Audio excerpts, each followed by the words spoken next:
Pues como decía, hay una historia, hay un cuento, hay una narración que ha sido muy importante en la historia. 200 millones de ejemplares se han vendido, se ha traducido a más de 250 idiomas, incluso al idioma Braille. Y como sí estás imaginando, es el libro llamado El Principito. Principito, Le Petit Prince, novela corta, obra famosa del escritor Antoine de Saint-Exupéry. Y en 1943, bueno, Christine es francesa, seguramente que está corrigiendo mentalmente mi acento francés, pero en 1943 sale a luz este libro. Y este señor, el autor, era aviador, también había estudiado arquitectura, y es muy curioso porque él, mucho antes de escribir este libro, él en una avioneta dirección a Saigón tuvo un problema y tuvo un aterrizaje forzoso y cayó en el desierto. Imagínate una persona que va con su planificación muy clara hacia Saigón para desarrollar pues, lo que tenía previsto, y de pronto fallan los motores y cae en medio de un desierto. ¿Qué pasaría por esa mente? ¿Qué se acerca? Te han roto los planes en un momento dado, estás solo, no te funciona la radio, no tienes con quién contactar, la muerte se va acercando lentamente, no tienes abastecimiento suficiente para comer, para beber. El hombre, después de 4 días, pasó por ahí un beduino y lo rescató. Y esto fue el principio, de alguna manera, de ese libro tan bonito llamado El Principito. Y si te acuerdas un poco de ese libro, pues comienza diciendo, hablando de unos dibujos de un elefante que se había comido una boa constrictor, y después de unos párrafos continúa diciendo: cuando me he encontrado con alguien que me parecía un poco lúdico, lo he sometido a la experiencia de mi dibujo número 1, que he conservado siempre. Quería saber si verdaderamente era un ser comprensivo, e invariablemente me contestaban siempre: es un sombrero. Me abstenía de hablarles de la serpiente boa, de la selva virgen y de las estrellas. Poniéndome a su altura, les hablaba del bridge, del golf, de política y de corbatas. Y mi interlocutor se quedaba muy contento de conocer a un hombre tan razonable.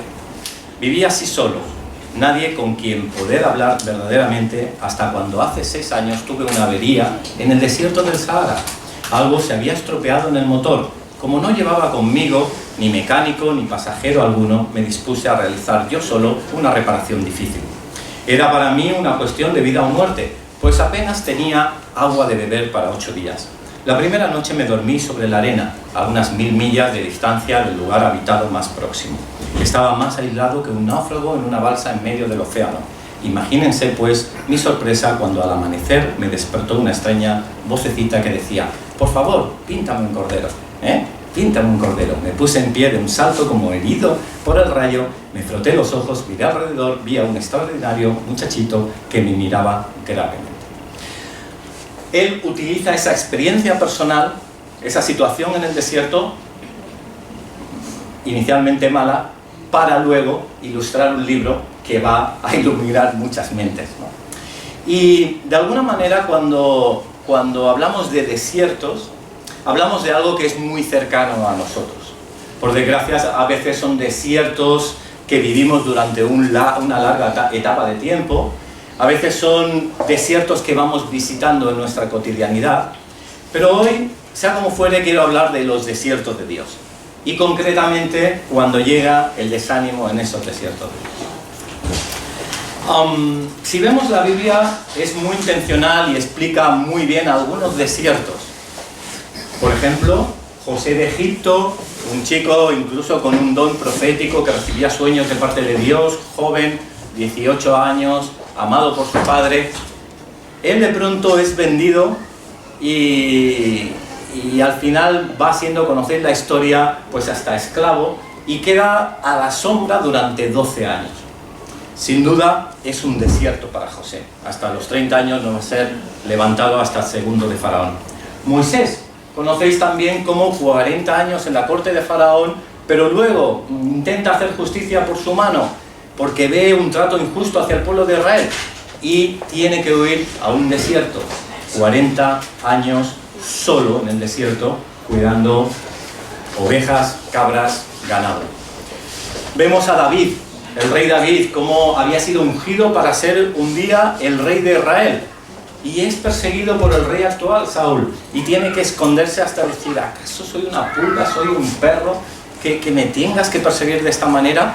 Y está temiendo día a día por su muerte. Es otro desierto. Jesús estuvo 40 días en un desierto donde fue tentado por Satanás, precisamente cuando estaba en debilidad y tenía hambre. Pablo, la semana anterior hablábamos de Pablo, cómo él, con su fervor por servir a Dios, iba hacia Damasco con cartas para apresar a esos que se llamaban cristianos, y una luz cegadora lo hace tirar al suelo igual que a todo su séquito, y tiene un encuentro con Jesús. Y él, en ese momento, queda ciego por 3 días. Ananías ora por él, recupera la vista, pero en ese momento el fervor evangelístico le lleva a ir a Damasco precisamente a hablar de Jesús. Los apóstoles y los que se suponía que estaban en su bando tienen miedo de ese hombre que venía a matarlos. De pronto habla de Jesús. Y él es hasta perseguido en esa ciudad al punto que lo van a matar. Lo descuelgan por la muralla de Damasco en una cesta por la noche a escondidas, y tiene que irse durante por lo menos 3 años a Arabia a vivir su desierto, cuando tenía un corazón evangelístico. Y si te fijas, el desierto se ha ido cargando a lo largo de estas historias cada una de las promesas que tenía. David tenía la promesa de ser rey y lo quieren matar. Jesús tiene hasta la promesa de venir, morir y resucitar, y le quieren desviar. José tiene ese llamado de que hasta su familia se va a postrar delante de él, y lo meten en una cárcel. Pablo tiene ese fervor por hablar de Jesús y tiene que esconderse en el desierto. Y ten en cuenta, presente esta verdad: es necesario que la semilla tenga que morir primero para que dé mucho fruto. Y así dice el versículo: la semilla que Dios te da, de la promesa que Dios te da, a veces tiene que caer a tierra, morir para que dé fruto. Tiene que morir hasta tu promesa. Hasta te puedo hablar de un padre que había sido anciano con su mujer estéril. Tienen un hijo, milagrosamente le ponen el nombre de Isaac, y cuando ese varón ya es jovencito, Dios le dice a Abraham: sacrifica a tu hijo, mátalo. La promesa, mátala, porque el Dios de la promesa es mucho más grande que la promesa de Dios.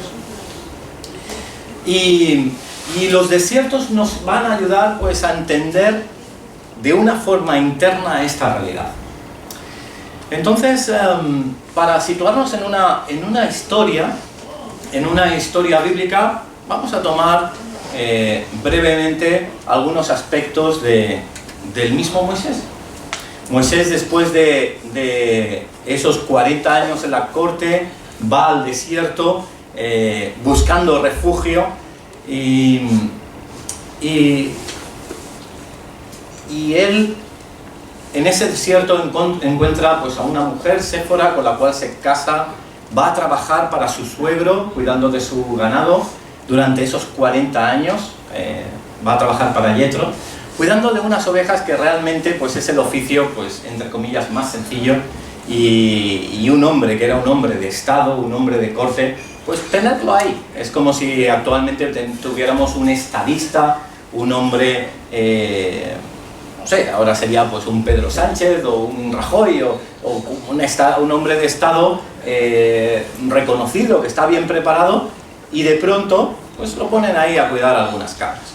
Y hay un momento en la parte final de ese desierto, de esos 40 años, que el texto nos habla de esta manera en Éxodo. Dice que apacentando Moisés las ovejas de Yetro, su suegro, sacerdote de Madián, llevó las ovejas a través del desierto y llegó hasta Horeb, monte de Dios. Y se le apareció el ángel del Señor en una llama de fuego en medio de una zarza. Y él miró y vio que la zarza ardía en fuego y la zarza no se consumía. Entonces Moisés dijo: iré yo ahora y veré esta grande visión, ¿por qué causa la zarza no se quema? Viendo el Señor que él iba a ver, lo llamó Dios de en medio de la zarza y dijo: Moisés, Moisés, y él respondió: heme aquí. A pesar de 40 años de desierto, en una situación muy compleja, pues él había mantenido ese deseo de un encuentro con Dios. Y por eso le lleva a ir hasta ese extremo donde se va a encontrar con Dios. Pero ¿cómo fueron o cómo podemos imaginar esos 40 años de desierto? A lo menos os voy a comentar de algunos aspectos, porque la prisión o el desierto más grave o duro no es el físico, es el anímico, el que está encerrado. Recuerdo hace muchos años, te hablo de 1984, recuerdo en las noticias cómo se estaba hablando de una mujer, Belma Barfield, que estaba en el corredor de la muerte en Estados Unidos. Precisamente era la primera mujer que iban a matar, a sacrificar, después de que se había reanudado la pena de muerte en Estados Unidos.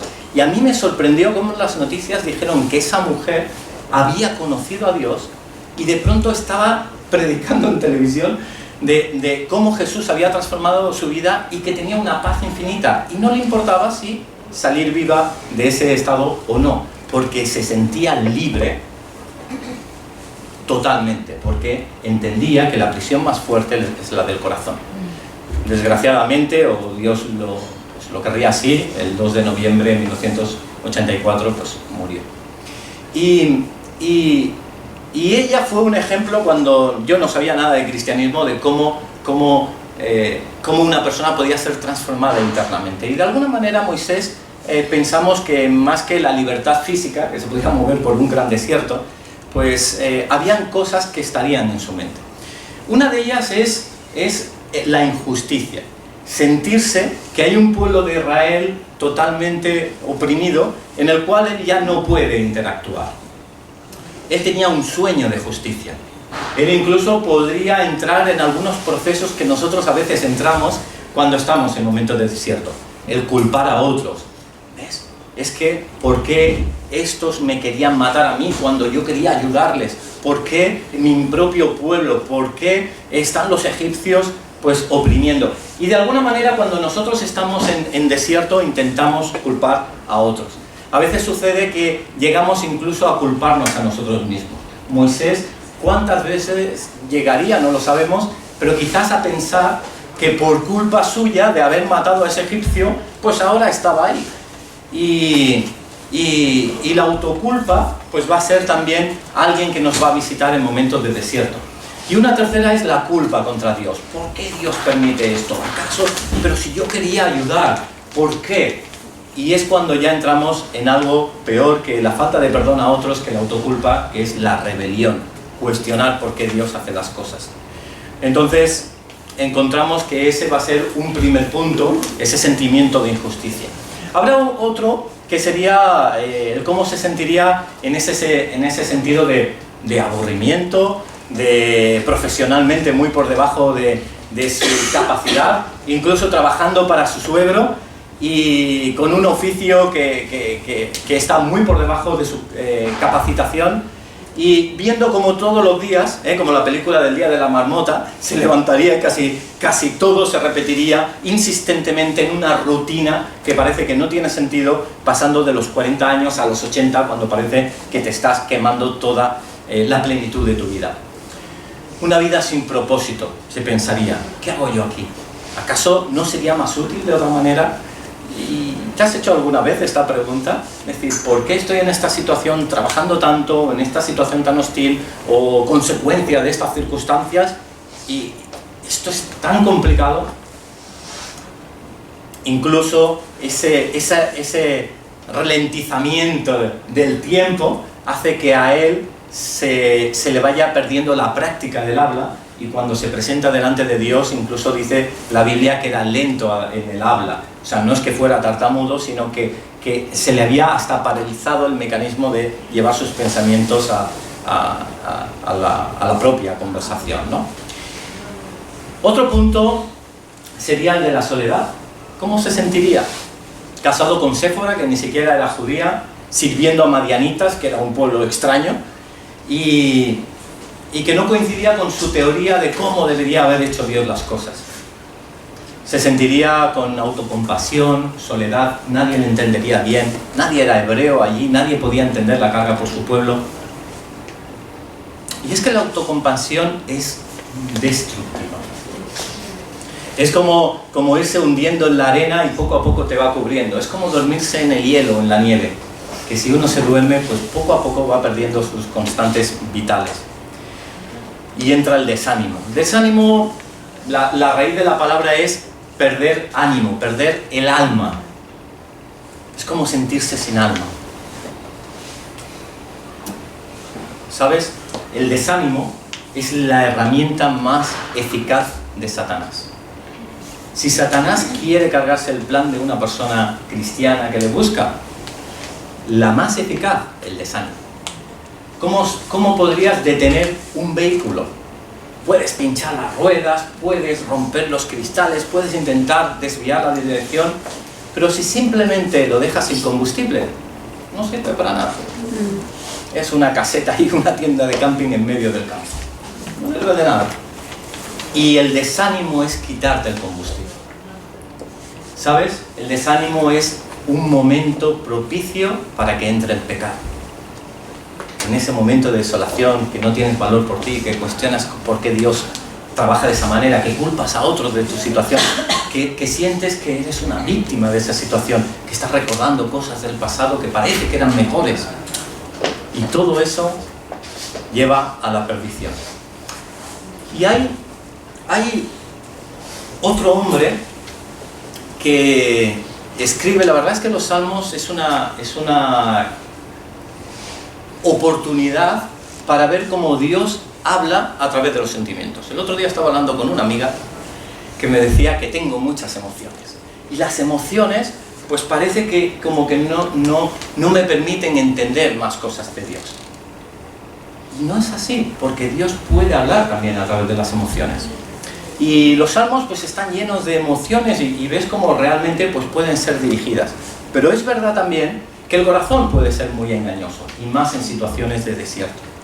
Y hubo un hombre que era de la descendencia de Coré, de esos que criticaron a Moisés y al final pues murió por su propia murmuración, pero uno de los descendientes, que era un levita, que era un cantor a Dios, él llegó un momento que fue de ese grupo de personas que fue exiliado al extranjero y llevado por Babilonia, y estuvieron en tierra extraña. Imagínate, bueno, algunos de vosotros venís de países de origen diferentes y encontráis quizás esta tierra un poco extraña y os cuesta ir conectando. Imagínate si te hubieran traído a la fuerza, si te hubieran extraído de toda tu cultura en contra de tu deseo.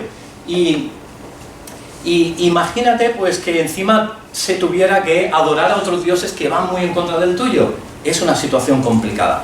Y este salmista, este hijo de Coré, escribió cómo se sentía. Y te quiero pasar un par de textos para que leamos un salmo.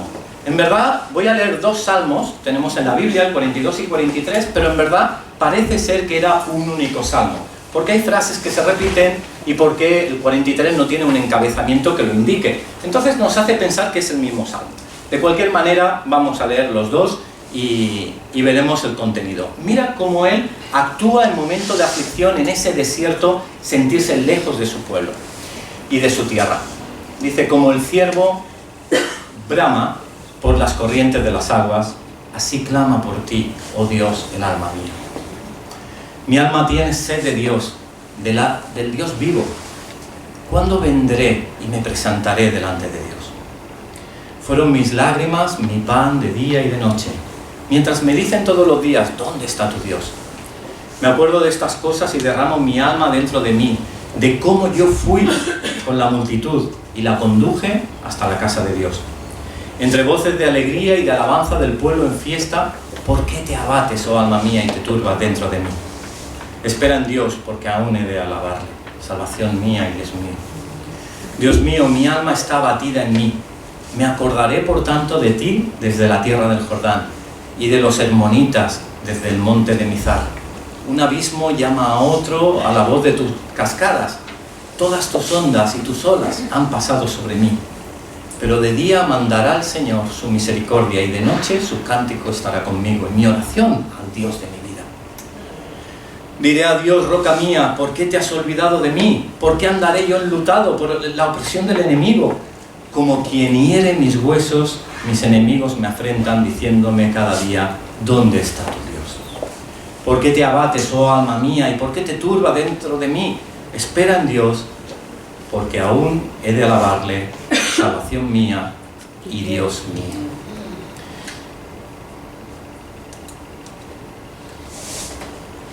Júzgame, oh Dios, y defiende mi causa. Líbrame de gente impía y del hombre engañoso e inicuo. Pues que tú eres el Dios de mi fortaleza. ¿Por qué me has desechado? ¿Por qué andaré enlutado por la opresión del enemigo? Envía tu luz y tu verdad, estas me guiarán. Me conducirán a tu santo monte y a tus moradas. Entraré al altar de Dios, al Dios de mi alegría y de mi gozo, y te alabaré con arpa. Oh Dios, Dios mío, ¿por qué te abates, oh alma mía, y por qué te turbas dentro de mí? Espera en Dios, porque aún he de alabarle, salvación mía y Dios mío. Amén, aleluya. Aleluya. Y este salmista está derramando su corazón delante de Dios y diciendo, ¿por qué me siento así? Y son unos salmos preciosos que permiten expresar lo que hay en el corazón. Y dice, wow, lo quiero copiar, quiero ser como él. Pero ¿sabes? Él llega a mencionar hasta 20 veces el nombre de Dios, lo tiene presente. Pero hay un detalle, que llega a mencionar otro Dios más grande para él. Llega a mencionar 51 veces a sí mismo. Este salmista que está derramando su corazón de Dios tiene un grave problema porque está hablando de sí mismo continuamente hasta 51 veces. 14 veces llega a decir yo, 16 veces mío, míos 21 veces. Es una persona que está mirando a Dios para que le saque del pozo. Porque en el fondo se está mirando a Él para salir del pozo. Y de pronto ha hecho un ídolo que es Él mismo. Y a veces nos sucede esto, y es el mayor peligro de los desiertos. Que empezamos a erigir un monumento a mí mismo, al yo. El yoísmo. Y eso es lo que nos va a ir contaminando. Es decir, ¿y por qué no salgo de aquí? ¿Por qué me siento tan mal? ¿Por qué las expectativas que yo me había propuesto, por qué no se cumplen? Mira a los otros que están recibiendo, ¿por qué no yo? Y es el yo y el yo. Y es curioso porque uno puede trabajar mucho, pero uno no se cansa por el mucho trabajo, sino por la escasez de resultados. Muchas veces uno tiene unas expectativas de llegar a tal número, puede ser número de personas en un grupo, puede ser una expectativa de dinero económica, puede ser lo que fuera, un listón que tú te has propuesto, y el no llegar no es que el trabajo te canse, lo que te cansa es la frustración de ver que no recibes esos resultados. ¿Pero acaso nosotros somos merecedores de recibir tantas cosas? Porque el que cree no merecer nada, pues nada le sorprende. Si uno cree que no debe merecer un gran sueldo, ¿por qué le sorprende si está titubeando su entrada económica? Si uno cree que tiene que tener más influencia, imagínate, en un grupo de conexión o con sus amigos, o que le hagan caso en su trabajo y no le hacen caso, ¡oh, Señor! ¿Acaso tu expectativa era más importante y te crees merecedor de esas cosas? Realmente no puedes decepcionarte si no esperas nada. ¿Y sabes un pequeño detalle? que es que tú y yo no hemos sido diseñados para ser elogiados. Mira que a veces nos gusta que nos elogien y nos digan, oye, qué bien lo has hecho, oye, qué maravilla, qué buen fruto, eres un especialista en tu trabajo, eres genial. ¿Sabes que no estás diseñado para eso? ¿Sabes que cuando te lo digan 3 veces algo se empieza a estropear? Quizás te relajas y dices, pues oye, pues es verdad, merezco unas vacaciones. O igual dices, pues sí es verdad, lo hago mejor que otros. Es que, claro, yo me dedico mejor y tengo mejor formación. O es que, de alguna manera, pues entra el orgullo, la separación. O ves a otro que parece que está despuntando y entra la envidia, no sé, que pierdas ese honor. Ahora elogian a otro. No estamos diseñados para ser elogiados. Y es por eso que la misma Biblia dice que el que da muchas lisonjas hace resbalar al amigo. Y eso no quiere decir que no digamos cosas buenas, y creo que es bueno afirmar de, oye, qué buen trabajo, qué buen don, qué maravilla, porque nos tenemos que confirmar unos a otros. Pero para llegar a la realidad, no para crear un ídolo de quién eres. Y la causa de por qué nosotros sufrimos en el desierto es porque de pronto hemos creado un ídolo muy alto y muy grande que es yo. Y Dios ha quedado como el instrumento para que yo sea feliz. Y me acuerdo de Dios y oro a Dios. ¿Cuántas veces oras a Dios? Te voy a hacer una pregunta. ¿Cuántas veces oras a Dios sin hablar de ti? A veces, Señor, ves la situación que tengo, ¿vale? Petición, está bien. Mira mis familiares, está bien. Mira, pues, que tú me has dado, como Josué, ¿no? Esta conquista, dame sabiduría, está bien. Ahora hablemos de las veces que no has hablado de ti. Dices, sí, también soy agradecido, gracias Dios. ¿Por qué das gracias? Porque gracias por lo que has hecho en mí. Otra vez estás hablando de ti. Háblale a Dios de Él sin mencionarte a ti mismo. No es tan fácil. No lo hacemos tan a menudo. Señor, eres omnipotente, maravilloso, lo tienes todo bajo tu control, dominio, eres Dios de amor. Pero cuando nos descuidamos, ya entramos en la ecuación del horror. Cuando nosotros tenemos ese monumento a nosotros mismos,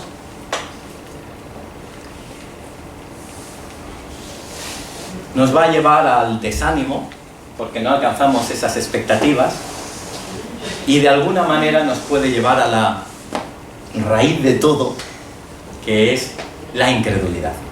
En el fondo, cuando nosotros estamos en el desierto y lo pasamos más, es porque no estamos creyendo realmente al Dios que todo lo puede, o al Dios que todo lo sabe, o al Dios que tiene el mejor propósito para ti y para mí. Cuando dice la palabra que todas las cosas ayudan para bien a los que aman a Dios, es que todas las cosas ayudan para bien a los que aman a Dios, hasta el desierto. Ayudó a bien a José de Egipto, ayudó a bien a David, ayudó a bien a Pablo, ayudará bien a ti y a mí. Porque cuando nosotros entramos en incredulidad y olvidamos esos aspectos, es que parece que Dios se ha olvidado de mí. Es que cuando oro siento como que mis oraciones chocan con un telón de acero y vuelven a rebotar. Es incredulidad, es porque no sabes exactamente quién es ese Dios.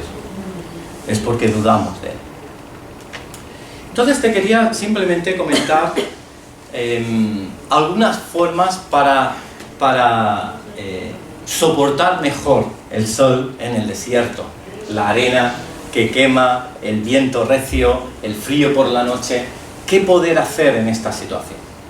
Y te voy a decir cinco herramientas que podemos utilizar. La primera de todas, de alguna manera, se deduce de la anterior. Necesitamos liberarnos de un ídolo llamado yo. Entonces decir, Señor, perdóname, rompo el ídolo del egoísmo, de que yo me creo superior, de que me creo merecedor. Lo rompo en el nombre de Jesús. Me entrego a ti, haz tu perfecta voluntad, seguro que es la mejor. Perdóname, quiero olvidarme de mí. Sin duda puedes hacer la oración de entrega. Tú ves cómo está mi corazón, tú ves la preocupación que tengo por mi hijo, por este problema, entrégalo a los pies de la cruz, pero olvídate, déjalo ahí, ya está. entrega como dice la palabra, sean conocidas vuestras peticiones delante de Dios. Tú se las dejas, pero luego, Señor, me despojo de mí mismo, te lo he entregado a ti, haz tú tu voluntad. Un segundo punto es el hacer uso del dominio que Dios te ha dado. Si Dios te da un dinero, tú puedes hacer uso y administrarlo como crees oportuno delante de Dios. De la misma manera, tú tienes que hacer un buen uso de tus pensamientos. Tú no puedes tener aquí como si fuera una maceta que si llueve se moja, que si le echan combustible, gasolina, pues se llena de combustible, si entran hormigas, pues son hormigas. No tienes una maceta al descubierto. Tú eres el cuidador de esa maceta. Y tú tienes que permitir que algunas cosas entren y otras no entren. Porque tenemos administración o el poder para administrar nuestros propios pensamientos. Así que una de las cosas dentro de ese dominio propio es proteger el pensamiento. Sabemos que la mente es un caballo, un campo de batalla donde se libran luchas importantísimas. Pablo ya lo decía, que estamos luchando contra argumentos de maldad, contra mentiras que siembra el enemigo. Hay que vestirse de la armadura de Dios, hay que hacer los deberes, hay que poner el escudo de la fe para que los dardos del enemigo se derriben. Y no son versículos que quedan ahí preciosos, es que es real, es que cuando te entra un pensamiento, es decir, no quiero alimentar ese pensamiento. Como decía, y alguna vez lo he mencionado, Martin Luther King decía, no podemos evitar que los pájaros revoloteen sobre nuestras cabezas, pero sí podemos evitar que hagan nido en nuestra cabeza. Y tenemos que evitar que hagan nido. Si nos está viniendo un pensamiento de, wow, es que esto debe ser así, es que la culpa es de... Fuera, pienso en otra cosa. Y tienes el poder para ello porque Dios te ha dado dominio propio. Dentro del dominio propio ahí entra el no compararse. A veces nosotros nos comparamos con otras personas, pero esto no tiene sentido. Es como que Dios tuviera un pastel y va dando trocitos de pastel y casi tú te vas a quedar sin. Dios tiene un saco infinito. Si le está dando a otro, no quiere decir que no te vaya a dar a ti si Dios quiere darte. No se le acaba el postre. Cuando pienses en compararte, fuera de la mente, enfócate en otra realidad.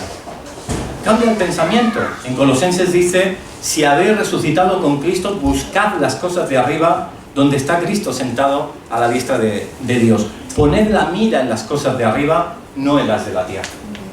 Busca el reino de Dios y su justicia, y el resto ya vendrá por añadidura. Pero llenemos nuestras mentes de la palabra de Dios y de la verdad. Porque hay un peligro, que lo primero que olvidamos es la verdad de Dios. Entonces tenemos que continuamente repasarla. Por eso Moisés, cuando llega a Deuteronomio y escribe el repaso de la ley, continuamente es una revisión de lo que Dios había dicho. Y se encuentran muchas predicaciones, mira lo que le pasó a Abraham, mira lo que le pasó a Isaac, mira lo que le pasó a Jacob. Está continuamente recordando la promesa, porque nuestra tendencia es olvidarla la primera. Y por tanto tenemos la obligación o el derecho, la administración, el deber de parte de Dios de recordar, tener dominio propio para recordar qué dice Dios. Una tercera es pedir sabiduría. Cuando entras en Santiago y dice, cuando estés en diversas pruebas, sal de ellas corriendo. No dice eso, dice gózate. Bien, con actitud, gózate. Pero dice, pero pide a Dios sabiduría. En vez de, ¿por qué Dios? ¿Para qué? Señor, ¿qué me quieres enseñar? Y esto me recuerda cuando yo era estudiante en la Facultad de Física, había una biblioteca muy bonita, le llamábamos el OVNI, que es la biblioteca que hay en zona universitaria, aquí en Barcelona, al final de la Diagonal, que es la de la Facultad de Filosofía y que es totalmente circular. De tal manera que tú podías en el pasillo dar toda la vuelta y luego, después de una vuelta, venían los accesos de las escaleras para acceder y volver, si querías dar una vuelta o ya sentarte o volver a bajar, tenías que dar la vuelta y volver a bajar. Imagínate el centro comercial Arenas, pero que la parte central fuera de hormigón, digamos, y tuvieras que ir por las tiendas que hay alrededor, la del Barça, Nespresso, lo que fuera, y si quisieras subir a la siguiente planta tienes que escoger las escaleras mecánicas o el ascensor y darías otra vuelta, ¿sí? Pues de alguna manera Dios puede trabajar de esa manera, de esa forma en nosotros. Es decir, podemos estar dando una vuelta en el desierto, pero si no hemos aprendido la lección, puede que nos toque dar otra vueltecita. Y quizás a veces dices, wow, Dios me ha librado de esto. Sí, pero igual no hemos aprendido la lección. Y entonces nos viene una situación otra vez similar. Otra vez lo mismo, otra vez nos hemos metido en el mismo problema. Porque quizás estamos dando vueltas y no sabemos qué Dios nos quiere enseñar. O quizás no hemos dispuesto nuestro corazón a ser enseñables. Entonces un tercer punto, si el primero era libérate, liberémonos de nosotros mismos, el segundo ten dominio, tengamos dominio propio, el tercero es pide sabiduría, pidamos sabiduría. El cuarto es ser agradecido, y el salmista algo bueno hace y dice por 3 veces: oh, alaba alma mía al Señor y no olvides ninguno de sus beneficios, o adórale en todo momento y Él, alma mía, y Él me levantará. Es así, o sea, enfocarnos y agradecerle, gracias Dios por esto, gracias Dios por aquello, incluso agradecer a los que nos rodean, porque la actitud y el corazón de agradecimiento va aminorando nuestro yoísmo. Y por último, la petición de la máxima exposición espiritual. Es decir, si estás en momentos de desierto, pues puedes hacer muchas cosas, irte a jugar a fútbol por ahí con los amigos, hacerte tu barbacoa, ponerte la serie esa de Netflix que te apasiona una y otra vez porque te alimenta, y eso es como el que dice, bueno, pues voy a ahogar las penas en alcohol, pero sí, cierto es que después de haber bebido, como las penas saben nadar, pues entonces flotan y tienes el mismo problema. Ahora tienes 2 problemas, el problema que tenías y además estás medio borracho, o tu hígado va peor, pues de alguna manera. Entonces ir ganando tiempo de esa manera tampoco es una ganancia real. Máxima exposición espiritual. Busca la presencia de Dios. Tienes aquí tu iglesia, busca personas con quien conectar, a quien abrir tu corazón y decir, mira, me está sucediendo esto, puedes orar por mí. Llénate de aplicaciones que hay en internet, muchísimas. Cualquier actividad espiritual, hay un concierto aquí, hay un no sé qué, estos libros, empápate de la Biblia, lee. La Biblia es como agua que va limpiando y te transforma. Incluso cuando lees hasta la genealogía, que dicen, no me empano de nada y parece que no sirve de nada, pero Dios va limpiando, va enseñando, va trayendo alivio al corazón. Y hay esperanza en ese desierto, porque lo que queremos es que dure lo mínimo posible. Sabemos que el pueblo de Israel estuvo hasta 40 años dando vueltas cuando era un viaje de 3 meses. Y se quedó en el desierto. Porque los desiertos tienen beneficios. Recuerdo que en el programa de radio de Onda Paz, que invité en una ocasión a Tony Ruiz, que es un cantante, él estaba en una vorágine de actividad. Él lo había llamado hasta Marcos Witt para ofrecerle que fuera director del Instituto Canción en España, y él, tope contento allá, estaba subiendo su carrera ministerial y profesional muy rápidamente, un chico de 27, 28 años, y me acuerdo en la entrevista que yo le dije, ¿no tienes miedo a enorgullecerte? Y él me dijo, mira, hubo un tiempo, hace 2 años aproximadamente, que pasé una situación tan grave a nivel familiar, personal, que hice un pacto con Dios. Dije, a partir de ahora, Dios, me voy a levantar a las 5 de la mañana a buscarte. Y cada mañana yo buscaba a Dios. Era el teléfono de Dios, Jeremías 33:3. Y clama a mí, yo responderé y te mostraré cosas ocultas que tú no conoces. Y él se aferró a ese versículo y cada mañana se levantaba a las 5 de la mañana para buscar a Dios. Dice, hasta que Dios en ese desierto me habló tan claro, me dijo tantas cosas, que ahora, a pesar de todas las circunstancias y cómo ha progresado mi vida a nivel ministerial, personal, ya estaba casado, dice, nunca me olvido de dónde he salido.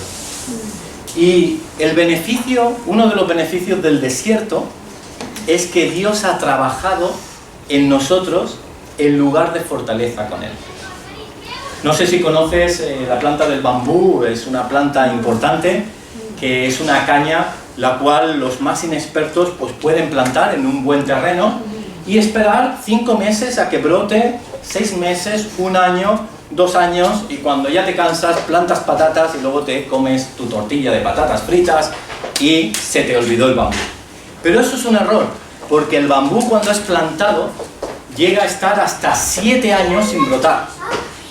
Se están trabajando las raíces de una forma tan profunda y tan fuerte que están preparándose para luego permitir un crecimiento exponencial que va a sostener el peso de la planta. Después de esos 7 años, durante tan solo 6 semanas, crece hasta 30 metros de altura. ¿Vale? Más que este edificio. Tan solo en 6 semanas. Pero tuvieron que existir los 7 años de desierto, debajo de la tierra. Y para que Dios genere un complejo sistema de raíces que nos permita sostener quizás un crecimiento posterior, es necesario el desierto. Si uno está en desierto, no teme la soledad. ¿Sabes cuál es el peligro de una persona que está en responsabilidad espiritual? Que haga caso de los demás. Que por agradarle, mira Herodes, cómo mató a Santiago porque agradó al pueblo, cómo metió en la cárcel a Juan el Bautista. No tenía raíces en Dios. Lo importante es buscar mayoría absoluta con Dios. Y si Dios dice algo que es en contra de lo que está diciendo la opinión pública y es clarísimo de parte de Dios, pues no va a perturbarte, como Moisés.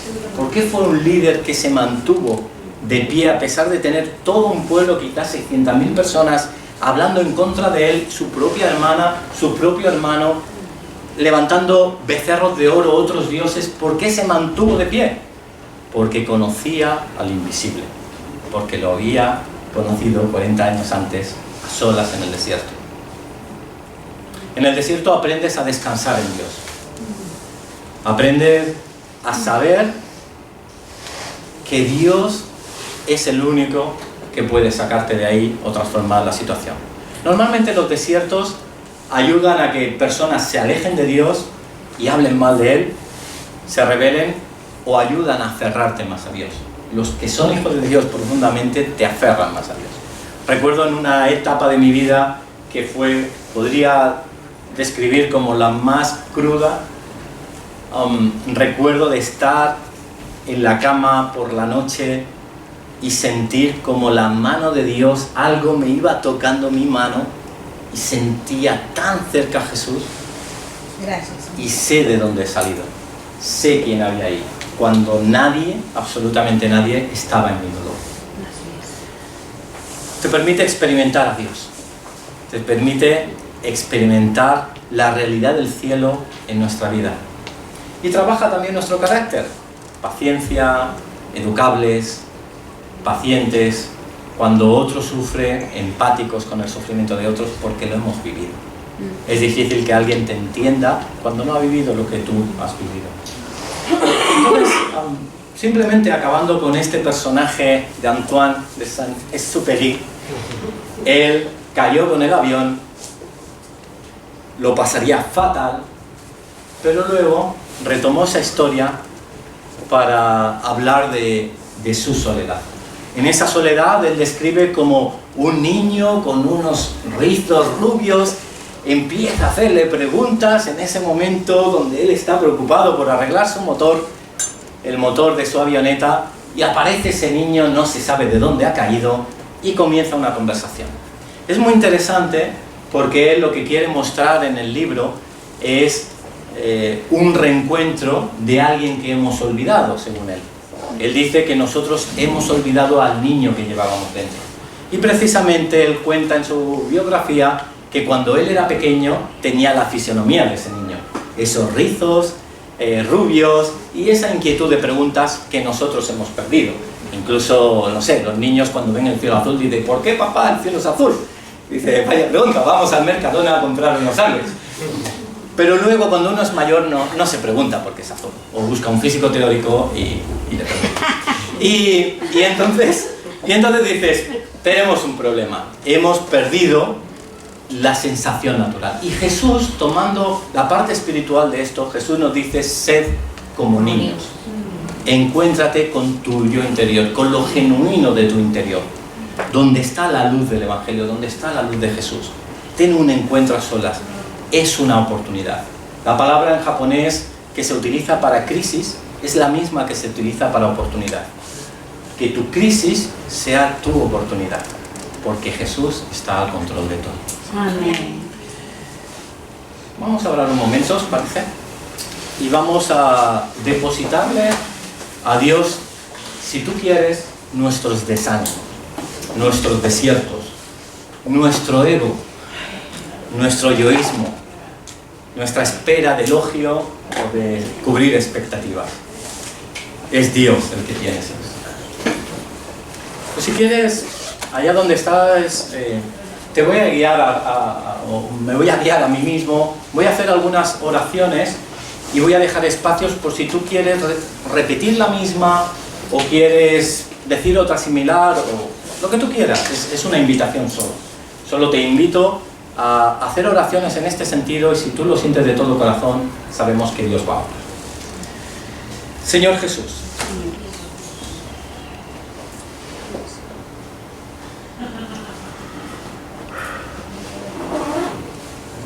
tu oración puede ser en silencio si quieres, no te estoy diciendo que repitas si no quieres. Algo íntimo de ti, Dios, ¿de acuerdo? Perdóname por todo. Gracias por morir en la cruz por mí. Derribo el ídolo que he hecho de mí mismo. Hasta mis expectativas y mis sueños. Lo derribo. Tú eres Dios. Y quiero tus sueños en mí. Tus expectativas en mí. Perdóname. Gracias por los tiempos de desierto. Porque tú eres bueno. Porque tú tienes el control. Porque tú quieres lo mejor para mí. No te pregunto el porqué de las cosas. Te pregunto, ¿para qué, Señor? ¿Qué quieres hacer en mi corazón? Cambia mi carácter. Enséñame a ser como tú. Enséñame a superar el desierto siendo agradable a ti.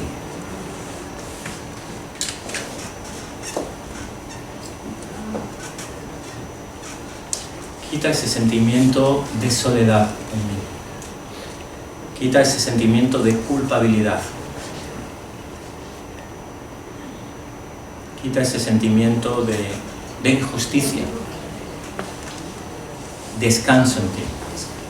Mis peticiones son conocidas por ti antes de que las pronuncie. Descanso en ti. Y Señor, que sea agradable a ti, incluso en los momentos de desierto. Y echo fuera todo desánimo en mi vida, toda depresión, porque no vienen de ti. Quiero vivir tu gozo como fruto del Espíritu. Quiero sonreír, quiero disfrutar, quiero contagiar a otros de tu gozo, porque tú eres Dios y ningún desierto me va a quitar el mayor tesoro que es mi relación contigo. Es mi salvación. En el nombre de Jesús. Amén.